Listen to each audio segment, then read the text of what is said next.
Pagi semua, apa kabar? Sehat semua ya. Ibu harap pertemuan pada pagi hari ini kalian bisa lebih semangat dari pertemuan sebelumnya.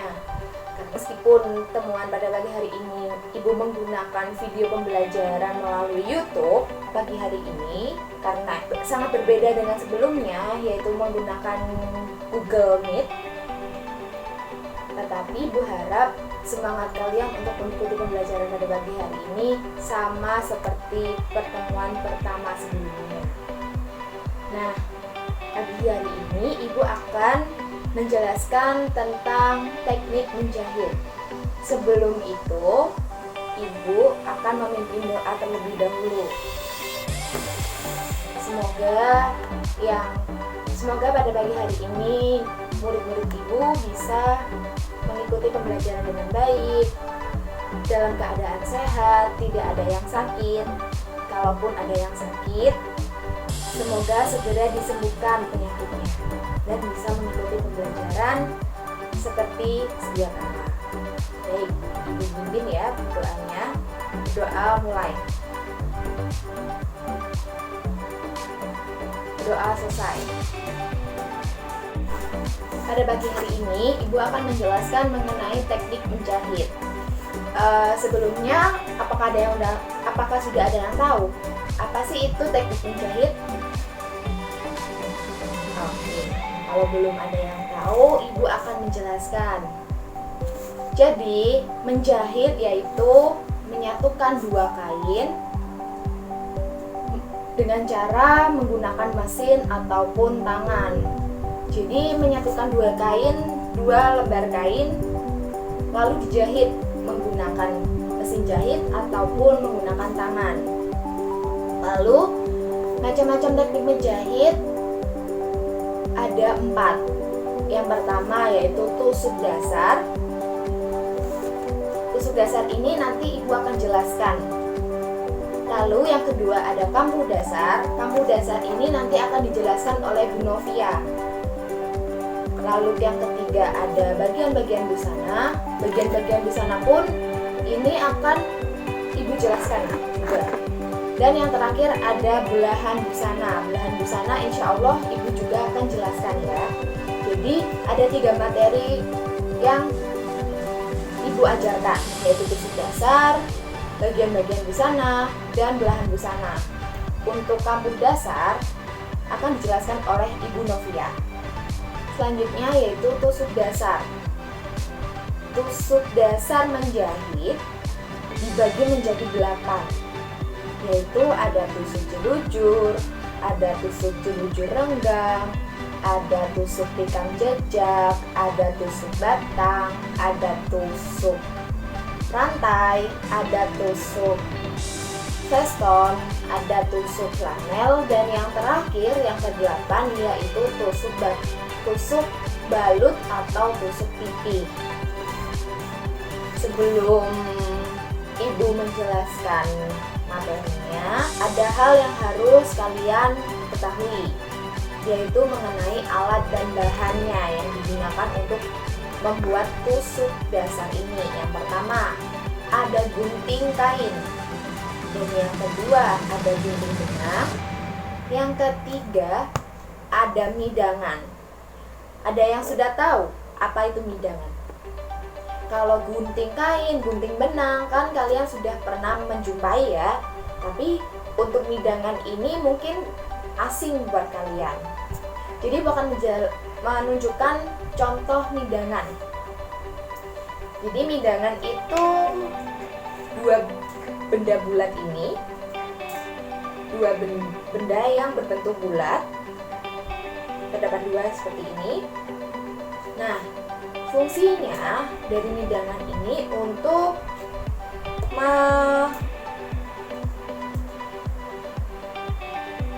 mengunci kain supaya saat digunakan kain ini tidak kemana-mana. Jadi membuat kainnya menjadi rapi seperti ini. Jadi 2 bentuk bulat ini tadi ditaruh, jadi kainnya ditaruh di sini dulu pertama. Nah, lalu kita letakkan di sini. Kita jepit. Nah, seperti ini. Jadi, hidangan fungsinya yaitu untuk mengunci kain agar tidak kemana-mana kainnya. Lalu di sini ada bagian bulat ini ya. Bagian bulat ini fungsinya untuk membuat besar atau kecilnya hidangan, jadi mengunci lebih rapat lagi. Gitu. Diameternya macam-macam, ada yang dari diameter 15 sampai ke diameter 40. Jadi macam-macam, ada yang kecil, sedang, paling besar sendiri juga ada gitu. Lalu selanjutnya ada jarum tangan. Jarum tangan pasti kalian sudah tahu semua ya, jarum tangan itu. Jadi jarum yang di atasnya ada lubang. Lubang itu berfungsi untuk memasukkan benangnya. Lalu yang kelima ada benang.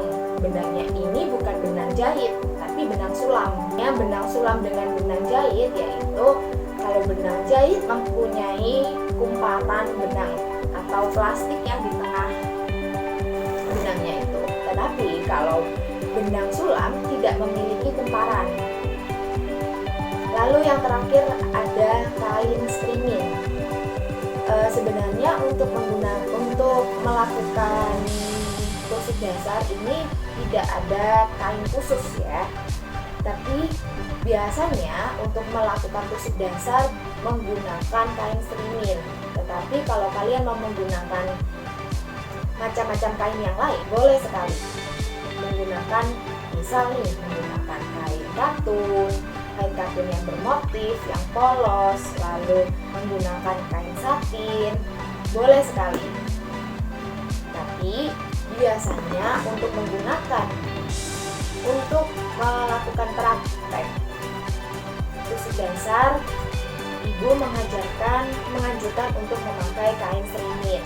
Apa sih bedanya kain streaming dengan kain-kain yang lainnya? Ada yang tahu? Nah, jadi bedanya kain streaming dengan serat kain yang lainnya yaitu kalau kain streaming itu ada kotak-kotaknya gitu, seratnya itu berbentuk kotak. Seratnya kotak-kotak gitu, bukan motif ya, beda dengan motif kotak-kotak. Tapi ini seratnya kotak-kotak, jadi ada lubang di bagian kain-kainnya itu banyak lubangnya. Lubang itu tadi berbentuk kotak. Nah, begitu. Jadi membedakannya dengan kain yang lainnya pada seratnya. Lalu keunggulan dari kain streaming ini apa sih? Jadi keunggulan kain streaming itu kalau ada lubang kotaknya mempermudah kita untuk melakukan sulamannya lebih rapi lagi. Jadi kita bisa menghitung berapa jarak setiap tusukannya menggunakan lubang itu tadi, begitu. Baik, dari alat dan bahan ibu harap sudah bisa dimengerti. Tapi kalau misal ada yang kurang dipahami, bisa langsung bertanya di kolom komentar ya. Ibu lupa untuk mengingatkan presensinya. Presensi pada ibu menggunakan video pembelajaran melalui YouTube. Jadi absensinya, presensinya ibu sediakan di kolom komentar ya. Ibu beri batas waktu dari jam pembelajaran tadi pukul 8 hingga jam setengah 9. Ibu beri batas waktu setengah jam. Jadi jika ada yang terlambat bisa terlihat. Jadi nanti yang terlambat ibu langsung alfa, begitu ya, karena tidak ada dispensasi waktu. Baik, yang pertama ada tusuk jelujur. Tusuk jelujur ini tusuk yang paling mudah, paling dasar sekali daripada tusuk-tusuk yang lainnya. Karena apa? Tusuk ini hampir semua bisa mengerjakan. Tetapi meskipun mudah, tingkat kerapiannya di sini yang akan Ibu uji. Jadi setiap setikan tusukan akan Ibu nilai nanti, karena di pertemuan kedua Ibu akan memberi tugas kepada kalian untuk membuat atau mempraktekkan 8 tusuk dasar ini tadi ya. Jadi dimulai dari kanan, dari bawah kanan ditusuk, keluar, lalu ke dalam lagi, keluar lagi, ke dalam lagi. Begitu seterusnya sampai panjang yang kalian inginkan. Lalu apa sih fungsi dari tusuk jelujur ini? Tusuk jelujur ini biasa digunakan untuk tailoring atau penjahit-penjahit sebagai jahitan sementara. Maksud dari jahitan sementara itu apa? Jadi jahitan sementara itu biasanya kan kita kalau pakai untuk merekatkan sebelum menjahit kan kita pakai jarum dulu tuh. Kita pakai jarum dulu untuk menyatukan lainnya, lalu kita jahit pakai mesin jahit. Tapi tusuk jelujur ini pengganti dari jarum, penggantinya jarum. Jadi sebelum dijahit dijelujur dulu.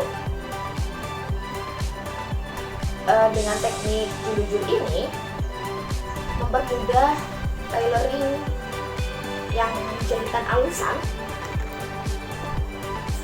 dalam pembuatan busananya gitu. Lalu yang kedua ada tusuk jelujur renggang. Tusuk jelujur renggang ini sama seperti tusuk jelujur sebelumnya, tapi yang membedakan yaitu di tusuk ini memiliki rongga pada bagian setikan. Jadi rongga itu berfungsi untuk pemindahan tanda pola. Pemindahan tanda pola, mungkin kalian bertanya-tanya ya, pemindahan biasanya menggunakan karbon, menggunakan kapur jahit, ya. Betul sekali. Kalau ada kalian yang bertanya-tanya seperti itu, kalian cukup cerdas, karena berarti kalian selama pemindahan tanda pola, pembuatan pola, kalian menyimak dengan bagus. Nah, tusuk jelujur renggang ini digunakan pada bahan tile. Kalau kalian tahu bahan tile itu bahan yang memiliki rongga yang besar-besar. Tentu saja kalau mau memindahkan tanda pola pada tile tidak bisa menggunakan karbon ataupun kapur jahit, karena seratnya yang begitu tipis dan berongga. Jadi disiasati menggunakan jelujur renggang ini. Jadi jelujur renggang berfungsi untuk memindahkan tanda pola pada bahan tile, begitu. Lalu selanjutnya ada tusuk tikam jejak. Tusuk tikam jejak ini seperti setikan pada mesin jahit. Kalau kalian mengamati setikan mesin jahit, antara benang satu ke benang lainnya kan berhimpitan sama atau berdekatan.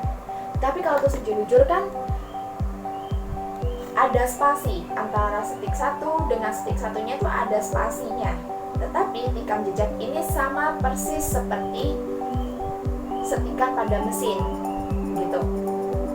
Fungsi dari setikan tikam jejak ini atau tusuk tikam jejak ini berfungsi untuk sebagai hias ataupun sebagai setikan pada baju juga, tapi malah menggunakan manual. Bedanya menggunakan manual yaitu menggunakan tangan gitu. Lalu selanjutnya ada tusuk batang atau tusuk tangkai. Tusuk tangkai atau tusuk batang ini hampir sama dengan tusuk tikam jejak. Yang membuat beda yaitu setikannya atau tusukannya. Kalau tusukan tikam jejak kan berhimpitan, ini ya. Tetapi kalau tusuk batang atau tusuk tangkai ini, mereka menumpang satu dengan yang lainnya, jadi bertumpukan, tapi tetap rapi begitu.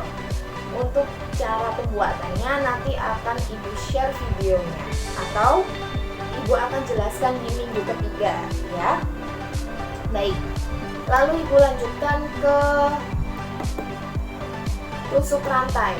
Tusuk rantai ini, kalau kalian pernah mengamati rantai apapun itu, bentuknya kan seperti ini, bulat-bulat, seperti ini kan, seperti ini. Nah, sama halnya dengan tusuk rantai ini.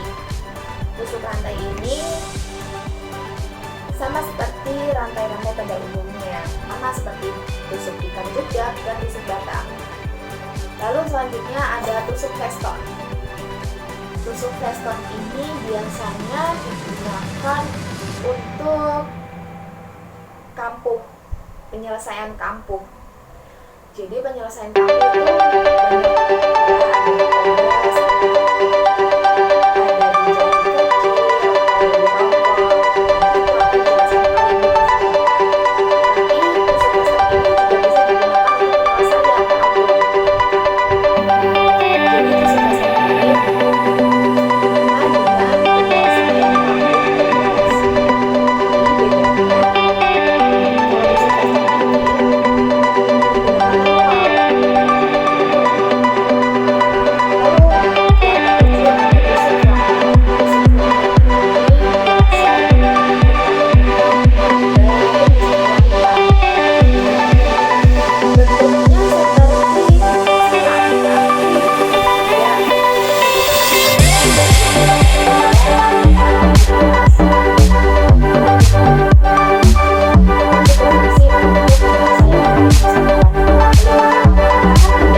berlaku untuk 24 jam saja.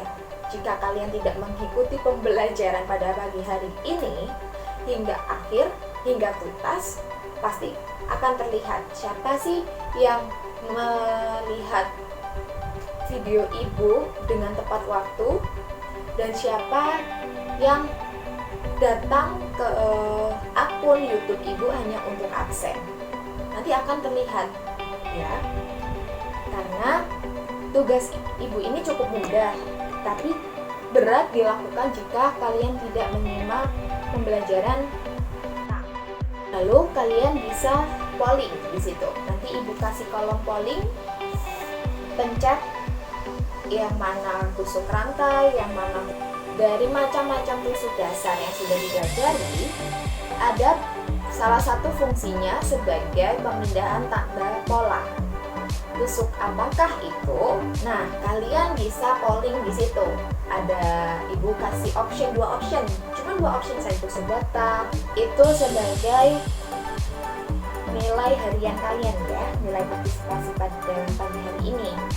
Tentu saja yang benar mendapatkan poin, yang salah tidak mendapatkan poin. Harap kalian bisa memahami materi yang ibu sampaikan pada pagi hari ini, lalu bisa mengerjakan tugas yang ada di Instagram tadi dengan benar semua. Ibu harap 20 soal kalian semua bisa menjawabnya dengan benar ya. Baik, sudah cukup waktunya. Akhir kata, wassalamualaikum warahmatullahi wabarakatuh.